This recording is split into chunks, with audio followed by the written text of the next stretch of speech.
All right, now we're very pleased to welcome in my friend Todd Fuhrman. Todd of Bet the Board, Lock It In on FS1. Also, as you can see on this background here, a frequent guest on CBS HQ. Todd, what's going on? Not a whole heck of a lot, man. Just trying to grind away, make sense of this topsy-turvy offseason, and speculate on which teams will be ready to go at full speed when toe meets leather in late August, early September for our beloved college football, bud. It's certainly been a little bit different offseason. Like we obviously started this series, the social distance chat on 24/7 Sports, and we started because we didn't have a whole lot to talk about in the offseason with no spring football. Uh, how has the lack of spring football and the lack of new information affected your prep for this season?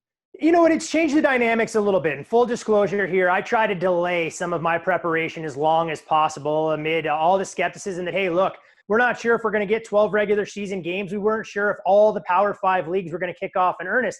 But I think gradually, as things have improved, I've basically done a deep dive to try and figure out, okay, which teams are changing as far as continuity. We know there's a lot of turnover at the offensive and defensive coordinator positions in all of college football. Not having spring practice, a huge deal for some of these programs that may have want to roll out new systems, using new personnel and trying to figure out exactly what some of these schemes will look like.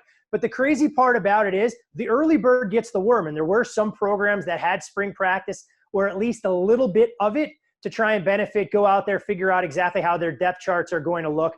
But ultimately, I think everyone's going to enter this season on a somewhat level playing field. You're going to overvalue continuity, I think, early on for head coaches that know their assistant coaches inside and out. You're going to look for a lot of returning starters and productivity. And, you and Bill kind of hit on it when you did one of these shows a few weeks ago, talking about which teams might be able to get an edge early and capitalize on some of that momentum during September football.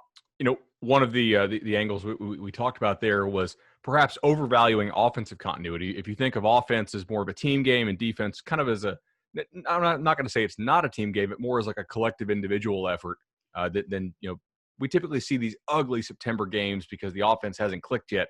And that's an offense that has had spring and has had actual summer workouts and 7-on-7 every day. I'm really interested to see what some of these offenses look like come the fall. So you mentioned some of those teams, Todd. Let's dive into some teams that you think maybe we could capitalize on from a gambling standpoint early on. Well, I think part of it, you're going to want to look conference by conference. It's so hard to look at the national landscape and make bold, sweeping generalizations about which teams you really feel are going to take that next step and which teams may take a step back. And I'm going to look at Clemson early on, honestly, and this may surprise some people, but I think this is a team that's going to be overvalued as far as a game-to-game perspective. When you look at Clemson last year, it clearly took Trevor Lawrence a 5 to 6 game sample size to start to feel comfortable with the offensive weapons he was surrounded by. And this is now an offense that's not going to be down just its number one receiver after going to the NFL in T. Higgins, but also losing Justin Ross. We saw how Trevor Lawrence couldn't quite figure things out with a security blanket and Hunter Renfrow after he left. This is a team, in my opinion, that's going to lean a lot more on Travis Etienne early. And if that's the case, I'm not saying Clemson can't run up the score and hang 50 burgers on a lot of teams, but if you're asking them to cover big numbers, I think you're going to want to try and tread lightly with the Tigers there. As far as the Pac-12 is concerned, when you look at USC, I've talked to a lot of people that are extremely high on this football team, and there's no reason not to be. When you look at the wealth of weapons that they bring back, I mean, Keaton Slovis took the league by storm last year, put up gaudy numbers in year one of Graham Harrell's system. This is a receiving core that brings back 3 of its top 4 guys. A running game that was really non-existent brings back a full stable of backs. I'm interested to see what the defensive transition looks like after firing Clancy Pendergast. But if there's so much optimism about USC in this offense, I feel this is a team, again, that might be a little bit overvalued, but I think can gel by the time you get into conference play. Because quite frankly, you look at Oregon getting all the accolades. This is a team from an offensive standpoint that I have more questions than answers about as well. I think you look at this quarterback battle there. Well, Mario Cristobal has done an outstanding job. That offense, even with a bona fide first-round pick in Justin Herbert, really did a huge disservice behind an elite-level offensive line and a defense this year I think that'll be arguably top 5, top 10 in the country, but could struggle, and we'll see them on full display, week 2, I believe, when Ohio State should travel out to Autzen, where the Buckeyes will be right around a touchdown favorite. They also have to face Trey Lance and North Dakota State early on in the year. You know what? It's an interesting game, Bud, because you always wonder about that. And I don't think Oregon gets caught overlooking North Dakota State because of all the buzz Lance has had about being a first-round pick, potentially being in the same mold of Carson Wentz. I just wonder when you look at some of the capabilities, the level of physicality. And while North Dakota State's acquitted themselves well when they've stepped up, do we really feel that they can match some of the speed and athleticism that Oregon's going to throw at them? But I guess at the same time, will Oregon want to open up their full playbook and try and give Ohio State at least even a slightest inkling of what they can encounter for arguably one of the biggest matchups the second week of the season, following only Alabama, USC probably in national impact over those first couple of weeks? For sure. Todd, we spoke about some of the uncertainty that this offseason has provided us with the gambling space. Are you factoring in things like the potential for crowds to be reduced or perhaps non-existent, especially in some of these early games? You mentioned Ohio State coming to Autzen. Is Autzen as intimidating? Clearly, you have the travel from Columbus to Eugene, Oregon, but how much do you factor that in? Oh, it's going to play a huge role. When you talk about some of these teams going into hostile territory, especially early on in the season, a lot of people in the NFL say, oh, the baseline for home field advantage is in that 2.5, 3 range. Of course, there are outliers for it. Sometimes when you're talking about a game in Jacksonville in early December, there may be no home field advantage other than the weather working in the Jaguars' favor. But a primetime game in the Superdome, a much different dynamic. And college football, a lot of the same.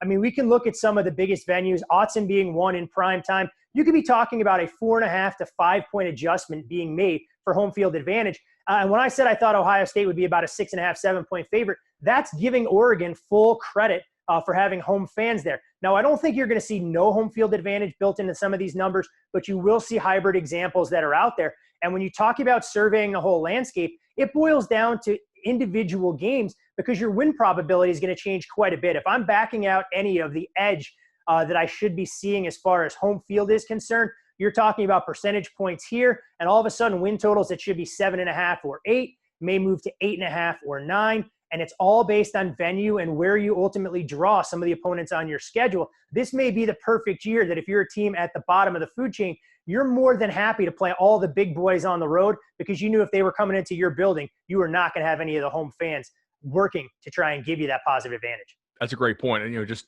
not a bottom feeder here, but we mentioned Ohio State going to Oregon. Ohio State's probably their most difficult game, I think, that most of us would project this year, is their trip to Happy Valley. If they don't have a 100,000 person whiteout, I mean, the travel from Columbus to Happy Valley is not really all that difficult. I think that the Buckeyes sitting there with a win total out in Vegas at 10.5. That could be very interesting to think about this year if we even play 12 games, right? And so that's kind of, I want to transition here to ask you, are you being more cautious with your preseason futures, which would require 12 games being played, obviously win totals being the primary concern there? 100%. I'll be honest, I have not bet a single college football win total yet. And I know a lot of the guys that I'm closest to in the community have told me I'm nuts. And it seems that there's a huge divide between how we're all going about this. But for me, I look at it, and whether it's skepticism, whether it's not wanting to give sports books a 9-month interest-free loan and a potential refund that's coming down the line, do you really want to be sitting on that kind of liability, knowing there's a realistic chance that you're going to have to play a couple games during the regular season without some of your biggest impact players? So years past, I would probably have 4 or 5 win totals at minimum before the calendar got to July, and that was in a slow season. So I've kind of stopped looking at the win totals more as a baseline than anything else, trying to figure out where my projections are, where some of these markets might ultimately settle once we know the schedule of opponents that all these teams are going to encounter. That being said, I still have begun to do my due diligence in terms of the futures market. I'm not looking to back favorites where things can only go wrong this particular offseason, but if there's a long shot or two out there, I have no problem trying to make small investments at 25 to 30% of what a normal position might be, realizing there's inherent liability, just trying to find an edge, knowing that if I find a team, say, for example, like Texas in that 35-40 to 1 range to win a national championship, that number is not going to be available as we get closer to kickoff of the regular season. And, of course, some of our friends you're referencing probably have the ability to play on credit, so they're not really having to throw that money down and let it sit there for 3 or 4 months. It's a much different question if you do have to post up. So you mentioned, obviously, like things can only go wrong for some of these teams because their rosters aren't going to get better, but they could get worse. What are you hearing about maybe the potential? Like, are we going to see lines come out Sunday evening again? And if so, are we expecting to have the same type of limits? Because my guess is like we can have some pretty serious line fluctuation during the week. It's a great question, and I've tried to ask a lot of my colleagues in the industry, and none of them wanted me to attach their name to some of the thought processes because nobody ever wants to be the bookmaker that appears to run scared. But they've kind of said, hey, look, we don't really take aggressive limits early in the week. We typically raise them as you get closer to kickoff. Thursday, they often go up, and then on game day, that's where you'll see the most aggressive limits. We may even want to scale that back if we're opening numbers as early as we have in the past. But you've been in the space as long as I have, and we can go back to the days where we were doing the On the Line podcast, and you had to wait for a lot of these shops sometimes till Tuesday or Wednesday to put up college football numbers. Now, before you even wake up sometimes Sunday morning on the West Coast, if you want to sleep in, you'll have a chance to try and benefit from early numbers. And we know the early bird gets the worm. If books know that the only bettors that are gravitating towards those markets on Sunday or Monday are going to be the sharpest of the sharp, what incentive do they have to try and put those out? We know typically bettors can tip their hand and it allows them to shape the market, but there may be inside information that doesn't leak until Wednesday or Thursday. So for a job that's normally monitoring the odds screen 24 hours a day, 7 days a week, I think it's going to get to be that much more intense, not only for sports bettors, but odds makers as well.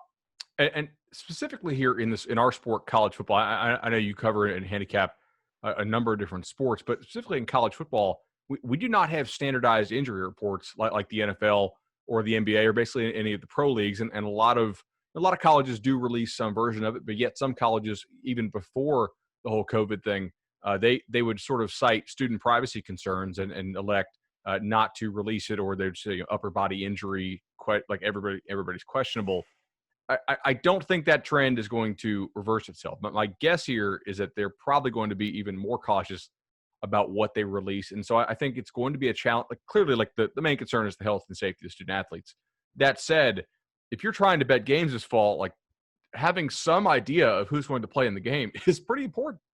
Oh, I think it's going to open up a can of worms, unfortunately, that nobody's really going to want to address in some of the bigger circles out there. You mentioned integrity of the game and a lot of stuff with injury reports, and we always have to be careful when we talk about amateur athletes and some of the privacy limitations, HIPAA and everything in terms of what can be disclosed. But you're right. I mean, bettors are a resourceful group, and sometimes they often will go to great lengths to try and give themselves an edge. So whether it's pestering some of the beat writers that are out there or trying to figure out what kind of information they can find on going through players' social media accounts, everything under the sun that they have at their disposal are going to be tools that they're looking to use to try and figure out which impact player or players might not be available for a particular game. So I think the NCAA is going to have to try and figure this out. I know they've more often than not elected to bury their head in the sand when it comes to legalization of sports betting. But this is something that I think they need to work with the operators. They need to try and do everything they can to create a transparent, regulated market, even better than what we've done so far, and make some of this information readily accessible, but do so keeping in mind, as you mentioned, player safety being the number one concern and not divulging information that shouldn't be out there for general consumption until the school has cleared it and the player knows that that information is going to be circulated. And as you and I know, oftentimes, like the first indication that something weird is going on in the school is not a press release from the school. It's the betting markets go crazy, the line goes off the board, and then we're like, okay, what just happened at school X? I have to think that the uncertainty with who's actually going to play in these games could lead to a little bit lighter betting load as far as pregame betting. But once people are tuning in, watching the games, it's certainly been starved for content, and they're seeing exactly who's available to play on that day. Operators out there have to really be thinking that they could have a pretty nice year as far as live wagering. You have to believe that in-game wagering is something that Americans in general have been reluctant to fully embrace. We know how big an element it is for the European sports books, probably because soccer resonates a lot more effectively. Games played at a slower pace. There's ample opportunity when the ball is being kicked around, outside the 18 to try and get down if you happen to miss a bet pregame. But for college football, I think you're spot on. For the casual fan that doesn't want to have to try and comb through the injury report Monday, Tuesday, Wednesday, Thursday, Friday, waiting for his or her favorite team to kick off on Saturday, let the game unfold. See what players are actually out there. Take advantage after the opening possession or two. Maybe you're able to get a half point there, full point here or there, and be able to try and capitalize. I think it's going to provide some different challenges and at the same time opportunities for bettors that they otherwise may not have experienced. But it's going to be fascinating for a myriad of reasons. I think we look at this season not only from the students' perspective, the preparation that goes into it, and everything else, but also from the wagering side of things. Going to be fascinating to watch unfold. And I can tell you for one, Bud, there will definitely be some moments of trepidation if I lock in a big position on Wednesday, hoping that all key parties are traveled and ready to play come Saturday. Yeah, as someone who's had a lot of success on hitting those Sunday openers and Monday openers, I share your trepidation there for sure. Todd, really appreciate you joining us on the 24/7 Sports Social Distance Chat. We need to do this more often. Hey, man, appreciate the opportunity, and let's hope we have football kicking off with a full slate in late August, early September, and all the pandemic nonsense we can put in the rearview mirror, at least in some capacity.